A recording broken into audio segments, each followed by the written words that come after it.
ఎరక్కపోయి ఇరుక్కుపోయిన విధంగా తయారయ్యింది ఉక్రెయిన్ పరిస్థితి, ఆ దేశ అధ్యక్షుడు వ్లాదిమిర్ జెలెన్స్కీ పరిస్థితి. ఒకవైపు రష్యా, మరొక వైపు అమెరికా. ఒకప్పుడు రష్యాతో 3.5 సంవత్సరాల క్రితం మొదలైనటువంటి యుద్ధానికి ముగింపు పలకడానికి ఎన్ని కసరత్తులు చేసినా సరే అది రోజురోజుకి పెరుగుతుందే తప్ప తగ్గడం లేదు.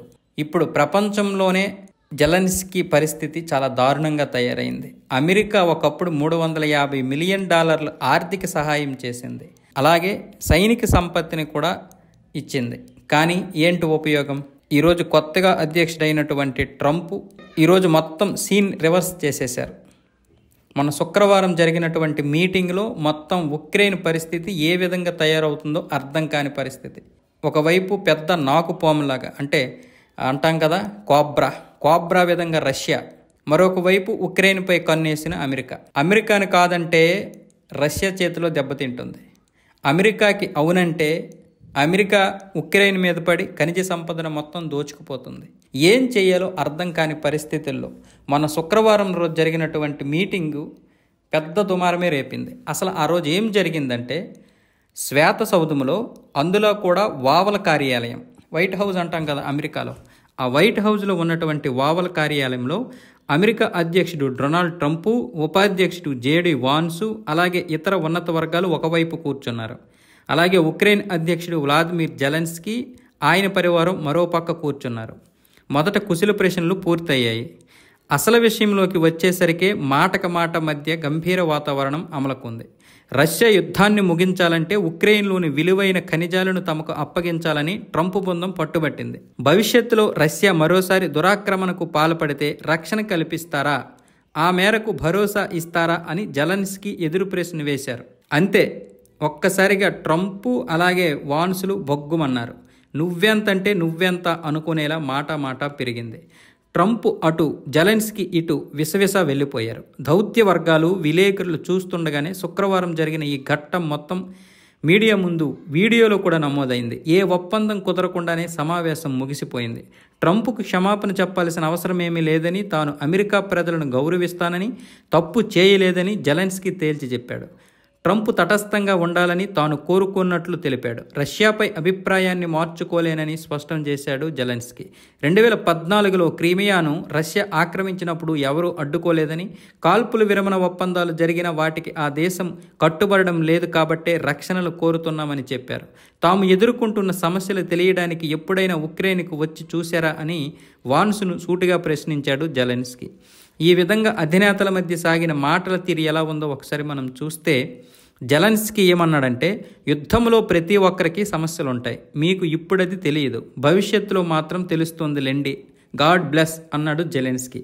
దానికి ట్రంప్, మాకది తెలియదు, మేం ఏం అనుభవించబోతున్నామో మాకేమీ నువ్వు చెప్పొద్దు అన్నాడు ట్రంప్. దీనికి జెలెన్స్కీ, నేను మీకు చెప్పట్లేదు, మీ ప్రశ్నలకు సమాధానం ఇస్తున్నానంతే అని జెలెన్స్కీ సమాధానం చెప్పాడు. దానికి ట్రంప్, మీరు మమ్మల్ని శాసించే పరిస్థితుల్లో లేరు, మాకేమీ కాదు, మేము ఎంతో బాగుంటాం, మేమంతా బలంగా ఉన్నాం అన్నాడు. దానికి ఉపాధ్యక్షుడు వాన్స్ ఏమన్నాడంటే, ఇప్పుడు మీరు అదే చేస్తున్నారు, అంటే జెలెన్స్కీని ఉద్దేశించి ఇప్పుడు మీరు శాసించే పరిస్థితుల్లో ఉన్నట్లుగానే మాట్లాడుతున్నారు అన్నాడు. దానికి జెలెన్స్కీ, మీపై ఎవరి ప్రభావమో ఉన్నట్లుంది, అదే నా అనుమానం అన్నాడు జెలెన్స్కీ ట్రంప్ని ఉద్దేశించి. దానికి ట్రంప్, ప్రస్తుతం మీకు అనుకూల పరిస్థితి లేదు, మీకు వేరే ప్రత్యామ్నాయం లేదు, మాతో ఆడుకోవాలని చూడకండి అన్నాడు. దానికి జెలెన్స్కీ, నేనేమీ ఆడుకోవట్లేదు, సీరియస్గానే ఉన్నాను మిస్టర్ ప్రెసిడెంట్, నేను చాలా సీరియస్గా ఉన్నాను అన్నాడు జెలెన్స్కీ. దానికి ట్రంప్ ఏమన్నాడంటే, లేదు, మీరు లక్షల మంది ప్రాణాలతో 3వ ప్రపంచ యుద్ధంతో ఆడుకుంటున్నారు అన్నాడు. దానికి జెలెన్స్కీ, మీరేం మాట్లాడుతున్నారు అసలు అని గట్టిగా కోపంగా అన్నాడు. దానికి ట్రంప్, 3వ ప్రపంచ యుద్ధంతో చెలగాటం ఆడుతున్నారు, మీకెంతో అండగా నిలిచిన ఈ దేశాన్ని అంటే అమెరికాని అగౌరవపరుస్తున్నాడు అన్నాడు. దానికి వాన్స్, మిమ్మల్ని రక్షించాలనుకుంటున్న అమెరికాకు, అధ్యక్షుడికి కృతజ్ఞతలు చెప్పండి, మీరొక్కసారైనా మా దేశానికి థ్యాంక్స్ చెప్పారా, దౌత్య మార్గమే సమస్యలకు పరిష్కారం అన్నాడు వాన్స్.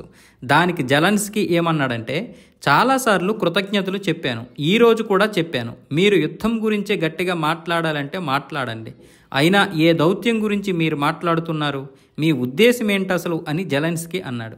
అప్పుడు ట్రంప్ ఏమన్నాడంటే, మీ దేశం చాలా పెద్ద సమస్యలో ఉంది అన్నాడు. జెలెన్స్కీ ఏమన్నాడంటే, నేను జవాబు చెప్పన దానికి అంటూ మాట్లాడాడు. ట్రంప్ వద్దు వద్దు, ఇప్పటికే మీరు చాలా మాట్లాడారు అన్నాడు.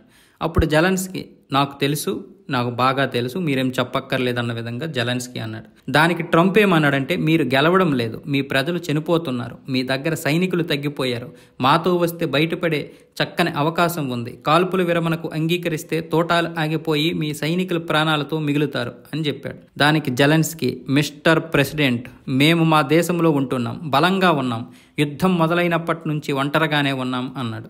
దానికి ట్రంప్ ఏమన్నాడంటే, మా నుంచి సైనిక సాయం లేకపోతే ఈ యుద్ధం 2 వారాల్లోనే ముగిసిపోయేది అన్నాడు. అప్పుడు జెలెన్స్కీ ఏమన్నాడంటే, 3 రోజుల్లోనే ముగిసిపోతుందని పుతిన్ కూడా ఇంతకుముందు అన్నాడు, ఆ విషయం నేను విన్నాను అన్నాడు. అంటే 3 రోజుల్లోనే ముగిసిపోవలసింది మీరు గనక లేకపోతే, అమెరికా గనక సహాయం చేయకపోతే 3 రోజుల్లోనే ముగించేవాడిని అని వ్లాదిమిర్ పుతిన్ ట్రంప్తో అన్నట్లుగా జెలెన్స్కీ అయితే నేను మొన్న జరిగినటువంటి ఆ మీటింగ్లో ప్రస్తావించాడు.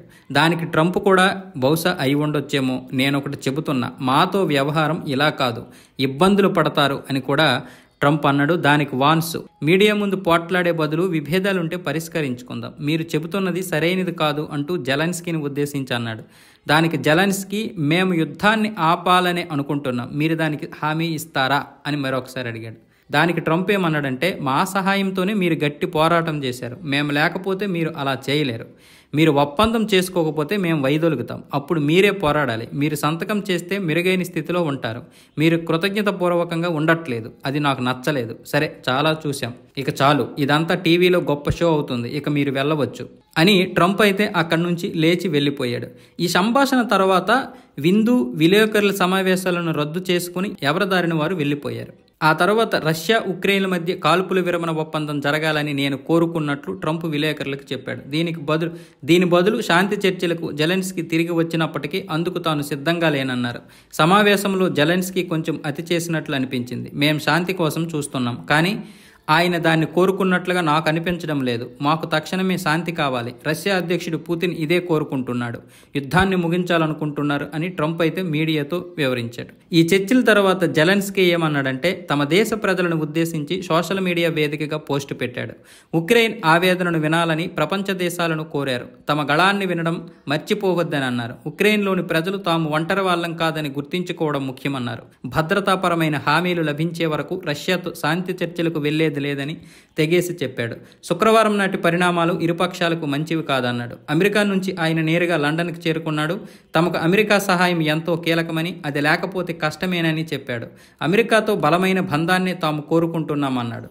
ఉక్రెయిన్తో పాటు ఐరోపా మొత్తం ఆయనకు మద్దతుగా అయితే నిలిచింది. కానీ ఇప్పుడు అమెరికా సహాయం లేకుండా ఉక్రెయిన్ కానీ జెలెన్స్కీ కానీ ఎవరూ కూడా నెగ్గే పరిస్థితి అయితే ఉండదు. ముఖ్యంగా ఒకవైపు అమెరికా గనక సహాయం చేయకపోతే 3 వారాల్లో నిజంగానే రష్యా అయితే యుద్ధాన్ని ముగించేస్తుంది.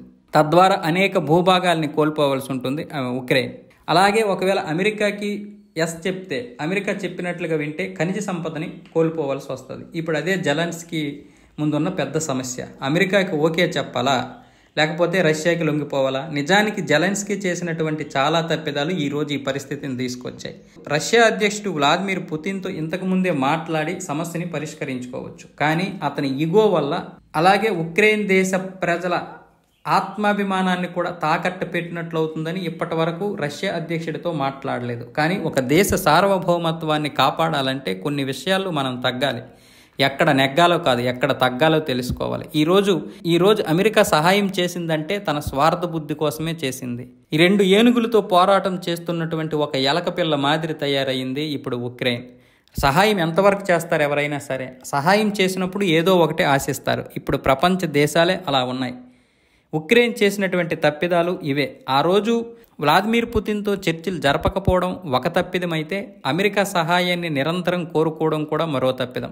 ఇప్పటికే అమెరికా నిధులు తరిగిపోతున్నాయని, అమెరికాకి ₹1 కూడా వృధా చేయనివ్వనని మాటిచ్చినటువంటి ట్రంప్ ఇప్పుడు సైనికుల కోసం లేకపోతే ఇతర దేశాల కోసం ఎవరికి కూడా ₹1 ఇవ్వకూడదు అనుకుంటున్నాడు. ఇప్పటికే డోజ్లో ఉన్నటువంటి అన్ని కాంట్రాక్టులు రద్దు చేశాడు. ఫెడరల్ ఉద్యోగులు ఎవరైతే ఉన్నారో అందరినీ తీసి పారేస్తున్నాడు. దేశం కోసం ఎంత దూరమైనా వెళ్ళే ట్రంప్ ఇప్పుడు ఉక్రెయిన్ ఈ విధంగా మాట్లాడితే ఊరుకుంటాడా? వ్లాదిమిర్ జెలెన్స్కీ మొన్న జరిగినటువంటి మీటింగ్లో శ్వేత సౌధంలో ఆ విధంగా మాట్లాడాడు. కానీ ఇప్పుడు పరిస్థితులు అయితే తీవ్రతరమయ్యాయంటే మాత్రం ఉక్రెయిన్ని ఎవరూ కూడా కాపాడలేరు. సో ఇప్పుడు తలదించుకున్న లాభం లేదు, సారీ చెప్పినా లాభం లేదు. ఇంతకుముందే చెప్పాడు, నేను అమెరికాకు కానీ ట్రంప్కి కానీ క్షమాపణలు చెప్పను అంటున్నాడు. నిజానికి ఇప్పుడు క్షమాపణలు చెప్పినా కూడా పరిస్థితి చేదాటిపోయింది. ఏం చెయ్యాలో ఏం జరుగుతుందో కూడా తెలియని పరిస్థితి. ఇప్పుడైతే ఫ్రాన్సు, బ్రిటన్తో పాటు మరికొన్ని దేశాలు ఉక్రెయిన్కి సహాయం చేస్తున్నట్లుగా మాట్లాడుతున్నాయి. కానీ కీ పాయింట్ వచ్చేసరికి ఇవన్నీ సహాయం చేస్తాయా చెయ్యవా అన్నది మాత్రం చెప్పలేం. ఏదేమైనా సరే ఉక్రెయిన్ని మాత్రం పూర్తిగా రిస్క్లో పెట్టేశాడు జెలెన్స్కీ, తన తప్పిదాల వల్ల, తన అనుభవం లేని వల్ల. ఇంతకుముందు కూడా కెనడా ప్రధాని జస్టిన్ ట్రూడో కూడా అదే విధంగా దాని దేశాన్ని పూర్తిగా నాశనం చేసేశాడు. ఇప్పుడు జెలెన్స్కీ కూడా అదే పద్ధతిలో నడవడం వల్ల ఇప్పుడు ఉక్రెయిన్ పరిస్థితే ఒక అంధకారంలో పడిపోయింది. ఏం జరుగుతుందో చూడాలి భవిష్యత్తులో.